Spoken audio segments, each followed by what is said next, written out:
第一屆後壁之水攝影展成功吸引全國91位喜意攝影的好朋友參賽，徵集了1253件優秀作品。日前在新營文化中心展出以後，得到熱烈的回響。市市長特別指示，將作品擱刷到永華市政中心繼續展出。透過鏡頭，除了記錄後壁區上真實的農村日常，嘛留下稻作文化以及農民甲土地情感的點點滴滴。他把後壁的美，包括稻米的精神，吳米樂的精神，透過這次的比賽，能讓更多人看到，發現後壁的美、後壁的文化，還有後壁是一個值得大家去的一個地方。會中副市長姜連宏代表市長、甲一些市府官員以及共同陪伴後壁區成長的貴賓，攏出席來見證，人氣搶滾。其中後壁區長對着作品當中記錄風災進程也未回順的情療教堂，就相當有感觸，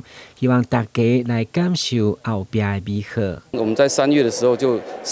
攝影展開始，然後到7月份經歷的這個風災啊，也就是說，我們所有的攝影比賽經過了風災之後，能夠展現出更美。那也希望更多人來認識後壁，來行銷我們後壁。用稻米甲農村作為主角的攝影比賽，不只看見後壁的水，所生產的後壁米，更是國際餐飲集團公認的好滋味。台灣的米可以運用在很多不同的用途，甚至可以做米食，甚至做粿，甚至我們可以把米做成很多跟麵包有相關性，像米麵包。所以其實我覺得台灣的米其實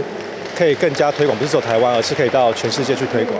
該攝影展對17號開幕，將展出到4月15號，歡迎大家把握機會來欣賞作品的同時，嘛親臨農村品嘗在地特色美食。台南新聞阮吉採訪報道。